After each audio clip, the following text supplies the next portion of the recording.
53 برس کی عمر میں آپ نے مکہ سے مدینہ کی ہجرت فرمائی اور 10 برس آپ نے مدینہ میں قیام فرمایا۔ 11 ہجری میں آپ حج کے لیے تشریف لے گئے اور یہ صورت آئی 11 تاریخ کو 11 حج کے ذوالحج، اذا جاء نصر اللہ والفتح۔ اس میں اشارہ تھا کہ میرے نبی آپ کا مشن مکمل ہو چکا ہے، اب آپ ہمارے پاس آنے کی تیاری فرمائیں۔ 29 محرم صفر 29 صفر عصر کی نماز کے بعد ایک جنازہ تھا۔ اس جنازے کو پڑھانے کے بعد اس کو دفن کے لیے آپ جنت البقیع تشریف لے گئے۔ وہاں سے واپس ہونے لگے تو سر درد اٹھا اور وہ درد ایک دم بڑھنا شروع ہوا، اور اس دن باری حضرت عائشہ کے گھر کی تھی، تو آپ گھر میں تشریف لاتے لاتے درد کے ساتھ بخار، تیز درد، تیز بخار، اور 14 دن 12 ربیع 29 30 2 دن یہ اور 12 دن اگلے 14 دن آپ نے بیماری دیکھی، مسلسل سر درد اور مسلسل بخار۔ اور روزانہ آپ جب گھر بدلتے، اس وقت 9 بیویاں زندہ تھیں، تو آپ پوچھتے کل کس کی باری ہے، کل کس کی باری ہے؟ جی میمونہ کی ہے۔ اگلا دن کل کس کی باری؟ جی حفصہ کی ہے۔ کل کس کی باری ہے؟ ام سلمہ کی ہے۔ تو بیگمات نے اس سے سمجھا کہ اللہ کے نبی یہ چاہتے ہیں کہ میں بیماری کے دن عائشہ کے پاس گزاروں، ورنہ آپ کو تو خود پتہ ہے کل کس کی باری ہے، پرسوں کس کی باری ہے، ترسوں کس کی باری ہے۔ تو حضرت میمونہ کے گھر میں آپ تشریف فرما تھے، تو ساری باقی 7 بیگمات جمع ہوئیں اور انہوں نے آ کے عرض کی، یا رسول اللہ، جب تک آپ بیمار ہیں آپ عائشہ کے پاس آرام فرمائیں، اور جب اللہ آپ کو شفا دے دے تو پھر ہماری ترتیب کو آپ دوبارہ شروع فرما دیں۔ تو آپ نے سب کا شکریہ ادا کیا، علی اور عباس کو بلایا، ان کے کندھوں پہ آپ نے یوں ہاتھ رکھے اور آپ کے پاؤں یوں زمین پہ لگ رہے، آپ پورا پاؤں نہیں لگا پا رہے تھے کمزوری سے، یہ پوزیشن تھی اس طرح۔ اور یہ پیر کا دن تھا، آپ حضرت عائشہ کے گھر میں داخل ہوئے اور اگلے پیر کو حضرت عائشہ کے گھر میں آپ اپنے اللہ کے پاس چلے گئے۔ آخری ہفتہ آپ نے حضرت عائشہ کے گھر میں گزارا۔ صحابہ ملاقات کے لیے حاضر ہوئے تو آپ ان کو دیکھ کے رونے لگے اور فرمایا کہ میں تمہیں اللہ کے سپرد کرتا ہوں، اللہ تمہاری حفاظت کرے، اللہ تمہارا ساتھی ہو، آواکم اللہ، حفظکم اللہ، نصرکم اللہ، بہت دعائیں دی۔ آپ کے جانے میں 5 دن باقی تھے، تو آپ نے فرمایا مجھے 7 کنوؤں کے پانی سے غسل کرواؤ۔ تو 7 کنوؤں سے پانی لایا گیا مشکیزوں میں بھر کے۔ تو حضرت عائشہ کے گھر میں کوئی ایسا ٹب نہیں تھا جس میں بیٹھ کے وہ آپ نہا سکتے، تو حضرت حفصہ کے گھر سے ٹب منگوایا گیا، آپ اس میں بیٹھے، تہمت باندھا ہوا تھا، کرتا اتارا اور آپ پر 7 کنوؤں کا پانی ڈالا گیا، تھوڑا تھوڑا تھوڑا تھوڑا تھوڑا تھوڑا، تو اس سے بخار کی شدت کم ہوئی، اور آپ سر درد کی وجہ سے آپ نے ایسے پٹی باندھی سرخ رنگ کی، اور اس کے بعد حضرت علی اور فضل بن عباس کے کندھوں کا آسرا لے کر آپ مسجد میں تشریف لائے اور آپ ممبر پر بیٹھے اور آپ نے فرمایا، لوگوں میرے جانے کا وقت آ چکا ہے، میں نے کسی پر زیادتی کی ہو، کسی کو تھپڑ مارا ہو، کسی کو چھڑی ماری ہو، کسی کا حق دبایا ہو، تو میں اپنی جان کے ساتھ، مال کے ساتھ حاضر ہوں، مجھ سے یہیں بدلہ لے لو، آخرت میں میرے خلاف کوئی دعویٰ نہ کرنا، میں آخرت کے حساب کو برداشت نہیں کر سکتا۔ جن کے طفیل لوگوں کا حساب معاف ہوگا، جن کی طفیل، جن کی شفاعت پر لوگ بے حساب جنت میں جائیں گے، وہ روتے ہوئے فرما رہے ہیں کہ میں آخرت کے حساب کو نہیں دے سکتا۔ تو سارے صحابہ رونے لگے، لیکن آپ اپنی بات کو دہراتے رہے، کوئی بھی نہیں اٹھا۔ تو آپ نے ظہر کی نماز پڑھائی، ظہر کے بعد پھر ممبر پر آئے اور فرمایا کہ لوگو یہیں مجھ سے حساب کتاب کر لو، آگے نہ کرنا، بتاؤ میں نے کسی کا کوئی حق دینا۔ ایک صحابی کھڑے ہو، یا رسول اللہ آپ نے میرے 3 روپے دینے ہیں، 3 درہم۔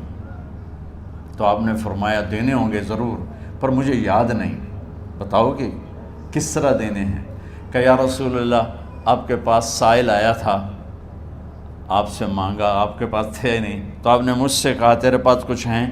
تو میرے پاس 3 درہم تھے، تو آپ نے فرمایا تو دے دے، میں بعد میں ادا کر دوں گا۔ تو کہا ہاں یاد آ گیا۔ تو میرے نبی کے گھر میں تو تیل نہیں تھا، ایک چھٹانگ جس سے چراغ جلتا، پیسہ کہاں سے آتا؟ تو آپ کے سامنے آپ کے کزن فضل بن عباس کھڑے تھے، آپ نے فرمایا فضل میرا قرضہ ذمے لیتے ہو؟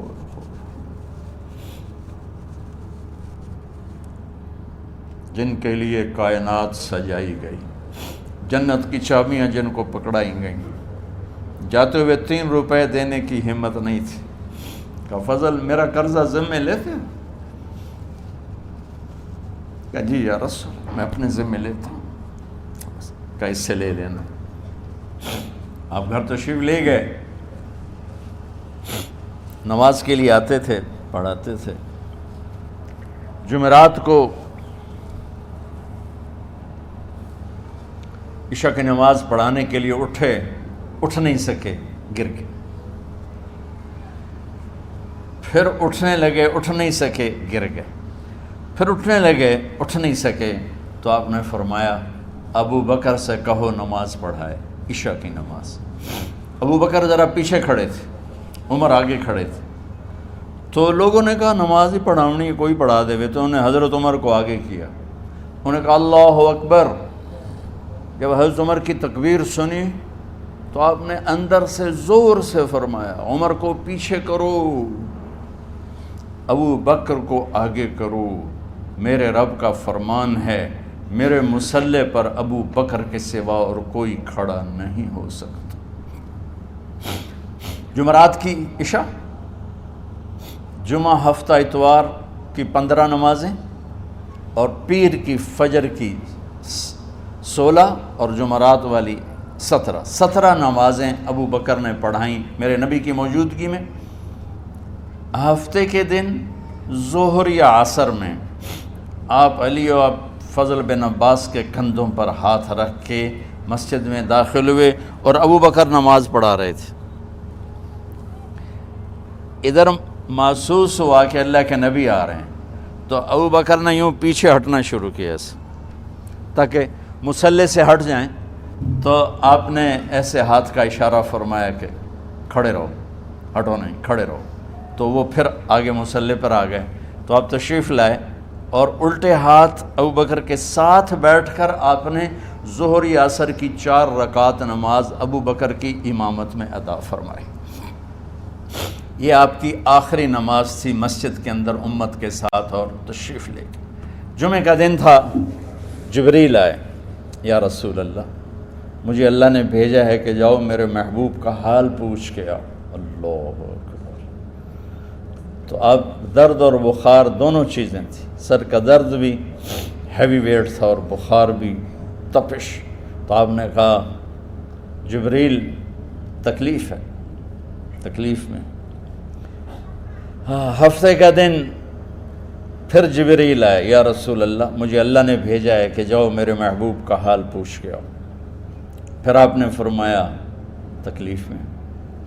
اتوار کو پھر جبریل آئے، یا رسول اللہ نے بھیجا ہے کہ جاؤ میرے محبوب کا حال پوچھ کے آؤ۔ 12 ربیع الاول آ گئی، 632 عیسوی اور 11 ہجری۔ آپ کی طبیعت میں بشاشت آئی۔ تو صحابہ نماز پڑھ رہے تھے، آپ نے دروازہ کھول کے سب کو یوں دیکھا۔ تو حضرت انس فرماتے ہیں ہم سب نماز میں تھے، لیکن جب دروازہ کھلنے کی آواز آئی اور اللہ کے نبی کا چہرہ، تو ہم سب نماز میں یوں ہو گئے، نماز کے اندر ہی سارے اللہ کے نبی کو دیکھنا شروع کر دی، بھول ہی گئے کہ نماز پڑھ رہے ہیں، ایسے گم ہو گئے آپ میں۔ تو آپ نے جلدی سے دروازہ بند فرما دیا۔ یہ آپ کی آخری زیارت تھی اپنی امت کے لیے۔ اس کے بعد آپ اپنے اللہ کی طرف کا سفر شروع کیا۔ تو اشراق کے بعد آپ نے اپنی بیگمات کو بلایا، ان کو بتایا نہیں کہ میں آج جا رہا ہوں، سب سے ملے، سب کو الوداع کیا اور انہیں بھیجا۔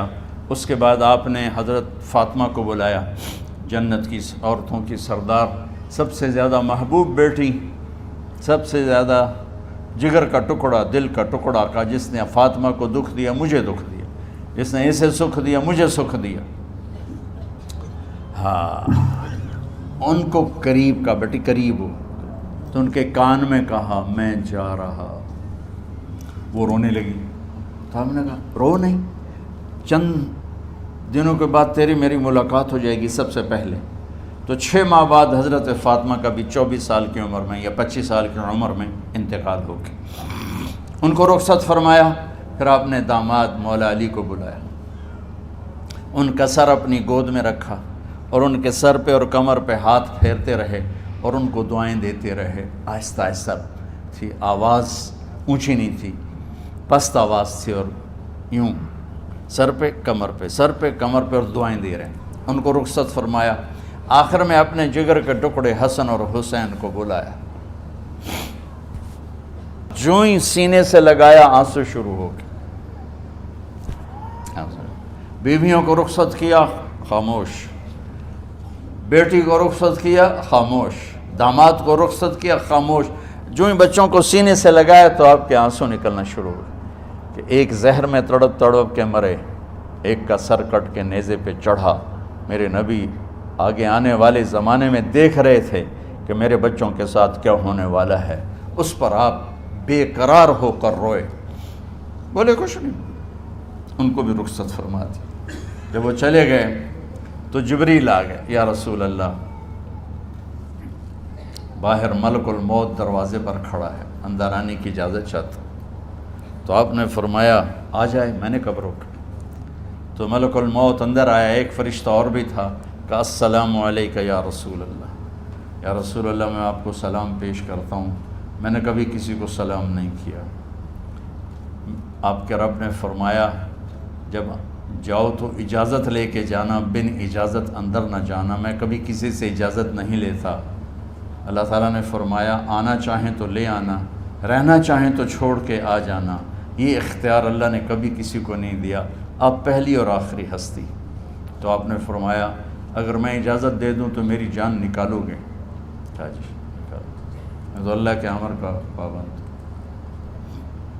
تو آپ نے جبریل سے پوچھا کیا کہتے ہو، تم کیا کہتے ہو؟ جبریل نے کہا یا رسول اللہ، اللہ آپ کی ملاقات کے شوق۔ سبحان، میرے بھائی بہنوں، اللہ سے یہ دعا کیا کرو یا اللہ ایسی موت دے جب جانے کا وقت ہے تو ہماری ملاقات کے شوق میں ہو۔ ایک صحابی کا انتقال ہوا، آپ نے ان کی قبر پہ جا کے یہ دعا کی، یا اللہ طلحہ جب تیری بارگاہ میں پیش ہو تو اسے دیکھ کے مسکرائے، یہ تجھے دیکھ کے مسکرائے، سارے دکھ درد دور ہو جائیں گے۔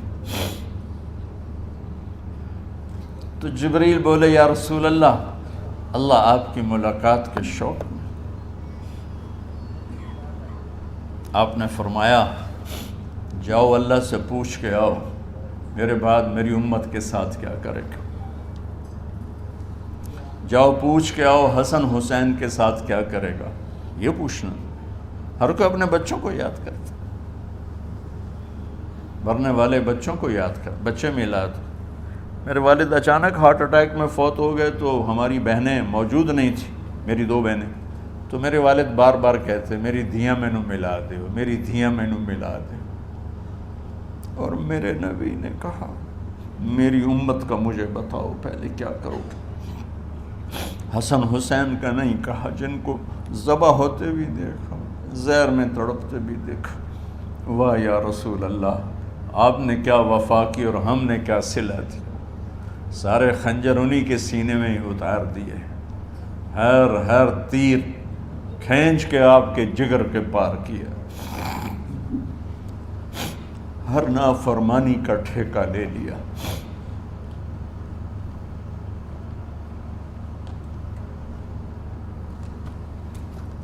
آؤ پوچھ کے آؤ میرے بعد میری امت کا کیا کرے گا.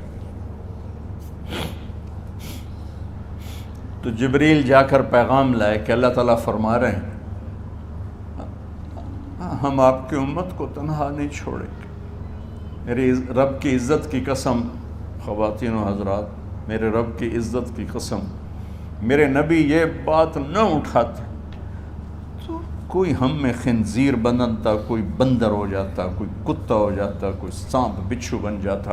اس کملی والے پہ درود و سلام پڑھو جس نے اولاد کو پیچھے کر کے تمہیں اللہ سے مانگا. جب تک اللہ نے یہ نہیں کہا کہ آپ کی امت کے بارے میں راضی کر دوں گا، آپ نے فیصلہ نہیں کیا کہ چلو ملک الموت اللہ کی تقدیر کو پورا کرو. اور جاتے ہوئے 2 نصیحتیں فرمائیں، وہ بھی بچوں کے لیے نہیں، بیویوں کے لیے نہیں، امت کے لیے. الصلاۃ وما ملکت ایمانکم، اے میری امت نماز نہ چھوڑنا، نوکروں سے اچھا سلوک کر. حقوق اللہ نماز، حقوق العباد غریب لوگ کا فرمایا غریبوں پہ ترس کھانا، اپنے نوکر ملازم غلاموں پہ ترس کھانا، اور نماز نہ چھوڑنا، نماز نہ چھوڑنا، نماز نہ چھوڑنا، نماز آخر الفاظ سے نماز نہ چھوڑنا، نماز نہ چھوڑنا، نماز نہ چھوڑنا. اور اب حضرت عائشہ کے سینے پر اس طرح نیم دراز تھے. حضرت عائشہ یوں سیدھا بیٹھی ہوئی تھی. اب فرمایا کل مجھے فخر حاصل ہے، مات فی سحری و نحری، میرے نبی نے میری گردن اور سینے کے درمیان اللہ کو جان پیش کی. آپ اس طرح نیم دراز تھے. تو تھوڑی دیر پہلے عبد الرحمن بن عوف آئے، آپ کے عبد الرحمن بن ابو بکر آئے، آپ کے ہاتھ میں تازہ مسواک تھا. تو آپ مسواک بہت فرماتے تھے. تو آپ اتنے کمزور ہو چکے تھے کہ بولا نہیں جا رہا تھا. تو آپ کی نظریں مسواک پہ ٹک گئیں، دیکھے جا رہے ہیں، مسواک کو دیکھے جا رہے ہیں. حضرت عائشہ نے محسوس کیا کہ نظریں مسواک پر ہیں. تو کہا یا رسول اللہ اب مسواک کرنا چاہتے ہیں. تو آپ نے تو حضرت عائشہ نے اب بھائی سے لے کر وہ لکڑی اور اپنے منہ میں چبائی اور آپ کے منہ میں اس طرح کر کے خود چلائی. کہا میں وہ خوش قسمت ہوں جس کا لعاب آخری غذا تھی جو میرے نبی کے منہ میں گیا، وہ حضرت ام عائشہ کا لعاب مبارک تھا. اور پھر اس کے بعد اگلا یہ سارا واقعہ ہوا. تو آپ نے کہا الصلاۃ وما ملکت ایمانکم، ایک نماز نہ چھوڑنا، ایک اپنے نوکر نوکرانی غلاموں سے اچھا سلوک کرنا، اور پھر اللہم الرفیق الاعلی، یا اللہ بلا لے. جب آپ نے اعلان کیا کہ چلو تقدیر کو پورا کرو، تو جبریل بھی غمگین ہو کر کہنے لگے یا رسول اللہ پھر میرا بھی آج دنیا میں آخری دن ہے، آج کے بعد میں بھی کبھی اس دنیا میں لوٹ کے نہیں آؤں گا، یعنی وحی کے ساتھ. آپ کی آنکھیں بند ہوئیں. حضرت عائشہ رضی اللہ تعالیٰ عنہ کی چیخ نکلی تو ساری بیگمات دوڑی آئیں. تو آپ کی منزل پوری ہو چکی تھی. تو آپ کو لٹایا گیا اور چادر ڈال دی گئی. ابو بکر رضی اللہ تعالیٰ عنہ اپنی دوسری بیگم کے پاس گئے تھے، عوالی، 3-4 میل. پتہ چلا تو وہاں سے گھوڑے پر وہ دوڑتے ہوئے آئے اور آ کر آپ کے ماتھے سے چہرے سے کپڑا ہٹایا اور آپ کے ماتھے پر بوسہ لیا. تو آپ کے آنسو ماتھے پر گرے. کوا و نبیہ وا خلیلا وا صفیہ، ہائے میرا نبی، ہائے میرا دوست، ہائے میرا خلیل، ہائے میرا جگر. کہ یا رسول اللہ آج کے بعد آپ کوئی دکھ نہیں دیکھیں. جب آپ درد سے بے قرار تھے اور بی بی فاطمہ رضی اللہ تعالیٰ عنہ ساتھ بیٹھی تھیں، تو آپ کی بے قراری کو دیکھ کر وہ رونے لگی کہ ہائے میرے ابا کا درد، ہائے میرے ابا کا درد. تو میرے نبی نے کہا ما علی ابی کی کرب بعد اليوم، بیٹی آج تیرے باپ کے دکھ کا آخری دن ہے، آج کے بعد کوئی دکھ نہیں دیکھیں گے. تو صدیق نے کہا آپ آج کے بعد کوئی دکھ نہیں دیکھیں گے. اب تشریف لے گئے مسجد میں تو کوہرام مچا ہوا تھا، کچھ گمسم تھے، اور عمر رضی اللہ عنہ تلوار اٹھائے ہوئے تھے. جو کہے گا اللہ کا نبی فوت ہوگا میں سر اڑا دوں گا، وہ فوت نہیں ہوئے، وہ اللہ کے پاس گئے. ایک جنونی کیفیت پیدا ہوگی، وہ واپس آئیں گے، سارے کفار سے جہاد کریں گے. تو ابو بکر ممبر پر آئے، کہا عمر بیٹھ جاؤ. عمر کہنے لگے نہیں بیٹھتا، انکار نہیں بیٹھتا، اور تلوار ایسے. سبحان اللہ، واہ صدیق واہ. آپ نے ممبر پہ کھڑے ہو کر، کیا سونے سے بھی لکھے جائیں تو کم ہے، قیمت اس سے زیادہ ہے. میرے صدیق نے کہا لوگو من کان یعبد محمدا فإن محمدا قد مات، جو محمد کی پوجا کرتے تھے تو آج محمد کو اللہ نے موت دی تھی۔ ومن کان یعبد اللہ فإن اللہ حی لا یموت، اور جو اللہ کی پوجا کرنے والے ہیں وہ یاد رکھو ان کا اللہ زندہ ہے، موت سے پاک۔ پھر آپ نے انک میت وانہم میتون، میرے محبوب آپ کو بھی موت آئے گی اور ان سب کو موت آئے گی۔ حضرت عمر فرماتے ہیں جب میں نے یہ آیت سنی تو میں یوں نہیں گرا، ایسے گرا سیدھا، ٹانگوں سے جان نکل گئی تو یوں گرے ایسے یوں، اور کہنے لگے مجھے یقین ہو گیا کہ موت آ گئی اور اللہ کے نبی ہمیں چھوڑ کے چلے گئے۔ غسل کون دے، کیسے دے؟ اہل بیت نے غسل دینا تھا۔ آپ کے کپڑے اتار کے غسل دیا جائے یا جو آپ نے کپڑے پہنے ہیں اسی میں غسل دیا جائے تو پریشان ہے، کیا کیا جائے؟ سب پہ اونگ طاری ہو گئی، ایک دم سب کو نیند آئی اور غیب سے آواز آئی کہ ہمارے نبی کو کپڑوں سمیت غسل دیا جائے۔ آپ کے بدن مبارک سے کپڑا نہیں اتارا، کوئی اتارے نہیں، تو اس آواز پر سارے بیدار ہوئے۔